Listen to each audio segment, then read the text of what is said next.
guys, welcome back to the channel. If y'all are new here, on this channel I talk with my best friend Ray all about motivation and inspiration, and basically we just give you guys tools that's worked for us in the past and in the hopes that it helps you guys too. So today it's just me and let's get started! In today's video I'm going to be talking about the ego.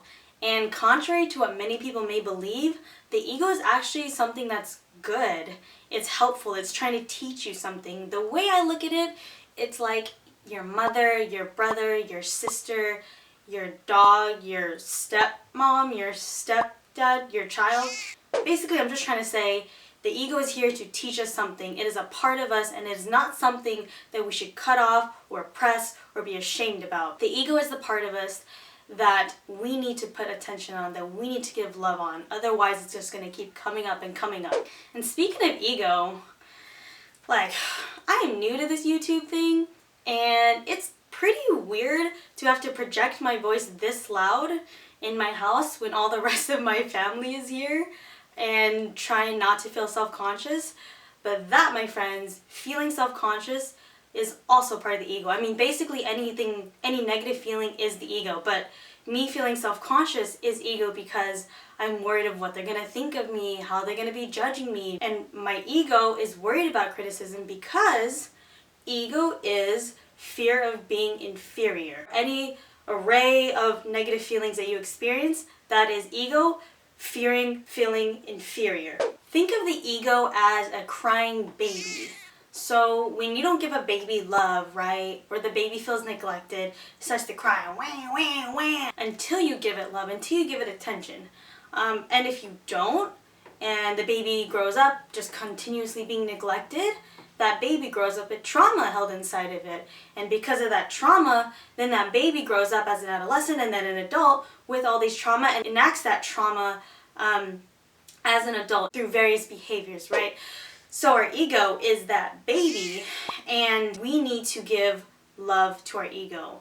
So say the baby is crying out because it's hungry, right? Our ego might be crying out because it feels unloved. Our ego might be crying out because it feels unaccepted. Our ego might be crying out because it feels like it's being discriminated against, right?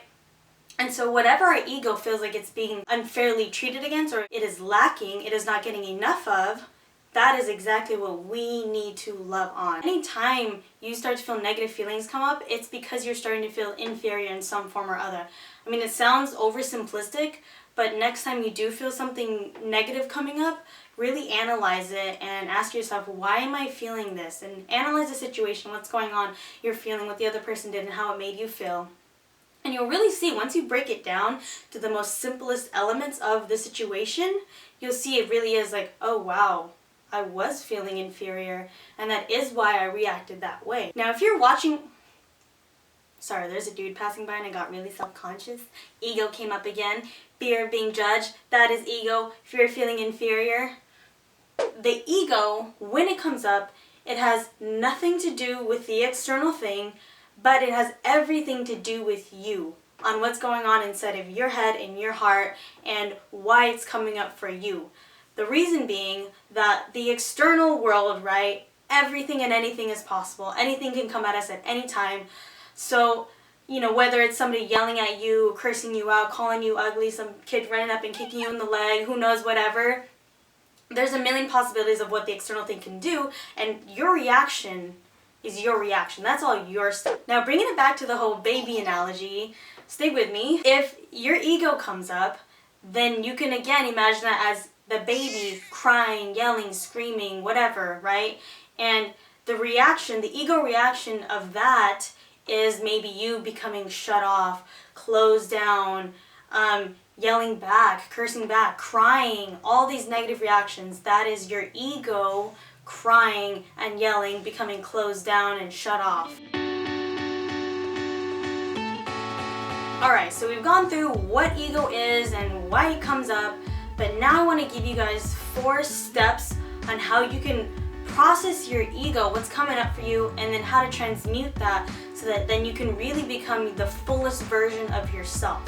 So tip number 1 is to write it all down. When something happens to you and it really, really upsets you, then get a piece of paper, get a journal. I honestly recommend getting like an entire journal just for you expressing your own feelings, your thoughts, your dreams, your gratitude, all this stuff. So get a journal and really write it all out, like vent all that out. Pretend like it's your therapist and nobody's gonna judge you, because I mean really nobody is gonna judge you, and if you're feeling fear of being judged, then again that's ego coming up. But really, yeah, just write it all down and be super duper honest. And if you guys have seen my video on how I overcame social anxiety, then this exercise should sound familiar to you. So check that out if you have a minute, and if you're feeling a little bit anxious about certain things, that video should really help you out as well. Seriously, get it all out, because the more honest you are with yourself about how you feel about it, the more that your emotions are going to be laid out for you to look at and really analyze, like, oh, this is going on, that's going on, I felt that way, I felt that way. The point of this first step is to have everything laid out so that you can see it from a bird's eye view and really just look at everything, because when you're in the moment of feeling ego coming up, when you're in the moment of intense anger or intense sadness or jealousy, it's really hard to like step outside of yourself in that moment and be like, oh, look at me feeling really sad, look at me feeling really angry. What you can do to get to that phase is to journal about it afterwards and be really clear on, wow, I was feeling this way. All right, so step 2 now is you've written it all out, you got it all out of your system, and you go back and you reread it. I know it's painful to relive that experience, but reread it and highlight the parts where you mentioned emotion, like, oh, I felt this or I felt that. But if there are no specific words, highlight those action parts and then go back and try and figure out what were you feeling at that time. So here's a few example words in case you're having a hard time with this part. Maybe you felt unappreciated, neglected, discriminated against, ignored, angry, sad, depressed, shut down. Maybe you felt like you wanted to distance yourself. Maybe you felt like you wanted to get a lot closer to that person. Step 3 is to now take that list of words that you've created where you felt unappreciated, ignored, attacked, unsafe, whatever, and flip those into positives. And I'll explain in a second why, but if you felt attacked, maybe write down safe. If you felt discriminated against, write down accepted.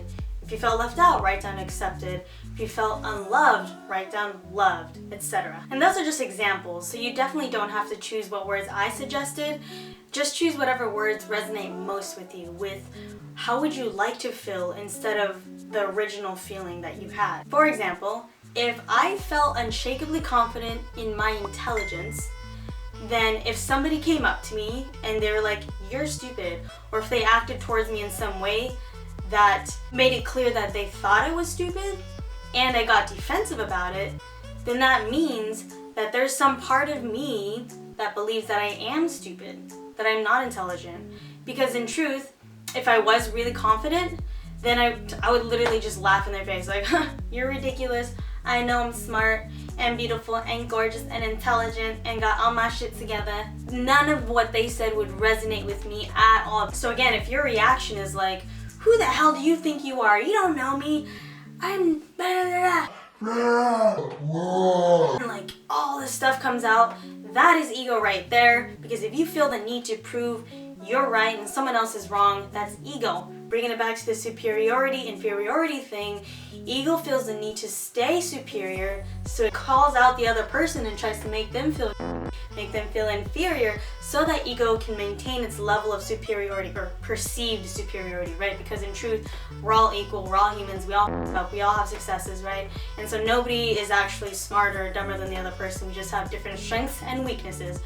But again, that ego feeling of wanting to get that last word in, wanting to tell somebody off to show that they're so wrong and that you're so right, that is ego trying to maintain its level of superiority. So the last step to this process is to now take those words that you've turned into positives and turn them to yourself. So again, it has nothing to do with any of the other people around you, your environment, the actual situation itself, but now it's a matter of how can I love myself? How can I accept myself? How can I appreciate myself? You can't control what other people do or think or say or feel, right? So again, they're gonna do whatever they want and that's totally cool, but what you can do is use what they've done to you and how they've made you feel as material for your own self-growth and use them as mirror reflections of yourself so that you can look at yourself and be like, wow, I'm doing that to myself, in the sense of I'm allowing myself to feel that way. What part of me am I not loving on? And so the last step is really all about giving back to yourself. It's about taking care of that little baby, right? Because we are all little kids and we do all have our needs of wanting to feel loved and accepted and being free. So just to recap really quick, you want to write down everything that you're feeling, then highlight all the feelings that you are feeling. I feel like I'm saying feeling a lot. And then the third step, you want to flip the negative words, the negative feelings, into positive states.